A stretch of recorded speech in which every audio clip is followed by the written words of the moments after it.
બધા મજામાં? તો સ્વાગત છે તમારું આજના એક નવા વ્લોગમાં. ગુડ મોર્નિંગ, જય માતાજી, હર હર મહાદેવ.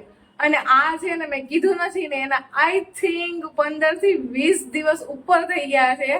આપણે લોંગ બ્લોગ છે ને હમણાં કેટલા ટાઈમથી બનાવવા છે. તમારા બધાના બહુ બધા કોમેન્ટ આવે છે કે તમારા લોંગ બ્લોગ કેમ નથી આવતા. બટ એનું કારણ એમ હોય કે તબિયત આમ તેમ રહેતી હોય. પછી બીજા નંબરમાં કે શું કહે, હું આખો દિવસ ઘરે એકલી જ હોય અને સીવવાનું નાના મોટું કામ ને એવું હોય તો પછી મને એમ થાય કે કંઈક ક્યાંક મતલબ રજા બજા હોય ત્યારે કંઈક શૂટ કરશું. તો આજે છે ને રવિવાર છે ને રાતને રજા છે, તો એટલા માટે વિચાર્યું કે સવારમાં જ છે ને આપણે બ્લોગ ચાલુ કરી દઈએ. અને કેટલા 9:30 જેવો ટાઈમ થયો છે, નાસ્તો પાણી કરવા બેઠા છે. તો નાસ્તામાં છે ને કાલ રાતની રોટલી વધી હતી ને તો એના બટકા વઘારી નાખ્યા છે, ટોસ ગાંઠિયા અને ચા આપણો છે. અને અહીંયા Raj. Good morning. Good morning. કેમ છો બધા? જય માતાજી, હર હર મહાદેવ. હાલો, આજ રવિવાર છે, નાસ્તો કરવા હાલો. નાસ્તો કરવા ને બ્લોગ બહુ ઘણા ટાઈમ પછી કારાજ એટલો ટાઈમ પછી ચાલુ કર્યો. એ મેં કીધું કે બનાવ. હા, સાચી વાત છે. ખાલી ખાલી લાગતું છે પબ્લિક ને. ખાલી હમણાં ઘણું લાગે છે બધાયને. કાઈ નહીં, થોડા કામમાં હતા એટલે હમણાં નતા આવતા બ્લોગ, પણ હવે ટ્રાય કરશું કન્ટિન્યુ આવવાનો. એટલે હવે આવશે. બાકી હાલો નાસ્તો કરવા બધા. હા, નાસ્તો કરવા આવી જાવ. રવિવાર છે એટલે અત્યારે નાસ્તો કરીએ. બપોરનો કઈ નક્કી ન હોય પછી. હા, બપોરનું અત્યારે નક્કી ન હોય રવિવાર. હા, તો કઈ નહીં, હાલો હવે છે ને હું ફટાફટ નાસ્તો કરી લઉં, કેમ કે મારે છે ને અત્યારે જવું છે માર્કેટમાં. મારા મમ્મી વાટ જોઈને બેઠા છે. મેં એને કાલનું કીધું હતું કે માર્કેટમાં મારે જવું છે ને તો તમે મારા ભેગા આવજો. તો એનો અત્યારે ફોન આવી ગયો, પણ નાસ્તો કરવાનો બાકી હતો તો મેં એને કીધું હું નાસ્તો કરીને તમને કોલ કરું. તો નાસ્તો કરીને પેલા તો હું માર્કેટમાં જઈ આવી, હું મમ્મી જ જવાના છે. પછી પાછા આવીને કન્ટિન્યુ કરે કંઈક શોપિંગ બોપિંગ કરીશ તો તમને આવીને બતાવીશ કે હું શું લઈને આવી. હાલો બધાય રસ પીવા માટે. રસ લઈને આવી જો કારજ. હા, ખતરનાક તડકો હે. કેમ બાકી તડકા? એક નંબર ને. કઈ નો ઘટે. જવાનું મન નતું.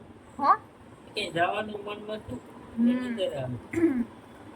બહાર ગઈ હતી માર્કેટમાં તો એમ તો આવતી રહી ની કલાક 2 કલાક માથે થઈ ગયું. કલાકમાં જ આવતી રહી હતી. પણ પછી ઘરના કામ છે ને આજ બધાય બાકી હતા. ખાલી સવારે મેં કપડાં ધોયા હતા, નાહ્યું તું ને શું કહેવાય કે નાસ્તો કર્યો હતો. એટલું કામ કર્યું હતું, બધાય કામ બાકી હતા. આવી થોડાક કામ કર્યા ને રસ ઠંડો લઈને મસ્ત આવી હતી, ફ્રીઝરમાં રાખીને ઠંડો કર્યો. એટલે હવે છે ને રસ પી લઈએ. રાત જોઈ કે આમાંથી કયું વધુ ને કયું ઓછું એમ જો કે ક્યાં પોતાનો ગ્લાસ બતાવો તો. આપણે ઓછી જ લીધા. ઈ વાત સાચી. મસ્ત છો ઠંડો. ગરમી જોરદાર છે, પણ એવો તડકો પડે ને કે આમ મોઢું હચોડું, સ્કિન આમ બરવા માંડે. ઘડીક બાર આટા મારીએ ને ત્યાં તો છે ને માર્કેટમાંથી આ બંગડી લઈને આવી. મસ્ત છે ડિઝાઇન, એક જો આ રીતની છે, રેડ. આ ટાઈપનો ચૂડલો મારા પેલાય હતો. હવે તો મતલબ શું કહેવાય, આમાંથી ડાયમંડ એવું બધું નીકળી ગયા. આ ટાઈપનો હતો મારા ભાઈ પેલા. આ પાછો લીધો અત્યારે. એક આ રીતનો છે. જો કે બંગડી હું બહુ પહેરતી તો નથી, પણ તોય લઈ લીધો એક. સારી લાગે. બંગડી મેં ક્યારે લીધી જ નથી. આઈ થિંક મેરેજ થયા પછી ક્યારે બંગડી નથી લીધી. એક ઓલી કટલી ચાંદીની કરાઈ દીધી, બાકી બંગડી લીધી આજ પહેલી વાર મેં આ એટલા વર્ષ પછી પાછી બંગડી લીધી. પહેલી વાર આજ બંગડી એટલા વર્ષ થઈ ગયા ત્યારને આજ પાછી લીધી બંગડી. અને બીજું 1-2 વસ્તુ બીજી લઈ આવી, પણ હવે ઈમાં શું કહેવાય મારે એક્સચેન્જ કરાવવા જવું પડે છે. એટલે હું નહીં બતાવું, કેમ કે ઘરે આવી પછી ખબર પડી કે આમાં થોડો ફોલ્ટ છે. એટલે ઈ વસ્તુ હું પાછી બદલાવા જઈશ આવતા રવિવારે. વાત બીજું બાકી આ બંગડી મસ્ત છે, ડિઝાઇન સારી છે. જોઈએ બંગડી હવે આ તો ક્યારે પહેરવાનો મોકો મળે. બાકી આ લઈ ગયેલી હે ને કબાટમાં પડી રહે. જોઈએ ક્યારે મોકો મળે, ક્યારે મોકો મળશે ત્યારે પહેર લે. તો બસ અત્યારે છે ને હવે શું કહેવાય કે જવાનું છે લસણ બજારમાં, કેમ કે અત્યારે લસણની બધી સીઝન છે. તો અહીંયા શું કહેવાય કે મળે છે, પણ એટલું બધું કઈ ખાસ નથી મળતું. તો યોગી ચોક બાજુ છે ને ક્યાંક લસણ બજાર ભરાય છે. મેં રાજવે તો જોઈ નથી, મારા મમ્મી પપ્પાએ જોઈ છે. તો મમ્મી પપ્પા, હું, રાજ ને મારા મામી આવવાના છે. અમે 5 જણા જવાના છે. તો લસણ આખા વર્ષનું લઈ આવ્યો. જોઈએ કેટલું શું છે ભાવ, એ કઈ ખબર નથી. ત્યાં જઈએ પછી ખબર પડે.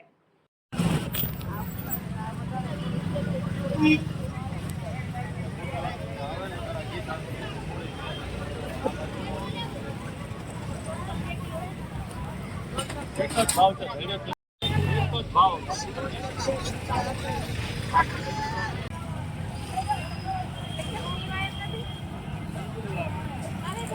હે ને તો છે ને લસણ બજારમાં તો જઈ આવ્યા હતા અને ઘણું બધું લઈ આવ્યા લસણ બજારમાંથી. એવા આપણે ઘડીક રહીને જોવું. પછી પાછી હું ઘરે આવીને ત્યાં થોડાક મહેમાન આવી ગયા હતા. મહેમાન ગયા ને ત્યાં બહુ મોડું થઈ ગયું હતું એટલે પછી છે ને રસોઈ બનાવવાનું કેન્સલ રાખ્યું કે મોડું હજી ન થાય. અમે 8:30 વાગી ગયા હતા એટલે વિચાર્યું કે રસોઈ નથી બનાવી અને તૈયાર લઈ આવીએ એમ. અમે તો તૈયાર લેવા ચાઇનીઝ ભેળ લેવા ગયા પણ ત્યાં હમુકાનું મોડું થઈ ગયું. અમે કલાક એક ત્યાં વાટ જોઈને ત્યારે ચાઇનીઝ ભેળનો વારો આવ્યો એટલે પછી છે ને લઈ આવ્યા ચાઇનીઝ ભેળ અને સાથે 2 ફ્રેન્કી લઈ આવ્યા. કેચઅપ આવ્યું આમાં સોસ જો જેવા ફ્રીજમાં બેગ પડ્યા. તો કઈ નહીં આજે છે ને જમવામાં આ રીતનું છે. હા હું થાકી ગઈ છું. તો તડકાના ગયા લસણ બજારમાં ત્યાં લસણ બધું લીધું. વળી પાછા કરિયાણા દુકાને ગયા થોડો કરિયાણાનો સામાન લેવાનો હતો એટલા માટે. અને આજ મારું માથું ચડ્યું છે રખડીને તો બસ ફટાફટ જમીને સીધું ભૂઈ જવાનું છે. તો હાલો બધા ચાઇનીઝ ભેળ ખાવા માટે. અમારી ઓલ ટાઈમ ફેવરેટ ચાઇનીઝ ભેળ. છેલ્લે કઈ ઓપ્શન ન રહે તો આ ઓપ્શન રહે. તો કઈ નહીં હાલો આવી જાવ બધા જમવા માટે.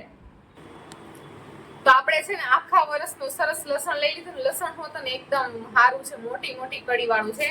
તો આ મોટી કડી વાળું છે ને આ થોડુંક એવું નાનું છે. એટલું બધું નાનું નથી પણ થોડુંક એવું નાનું છે.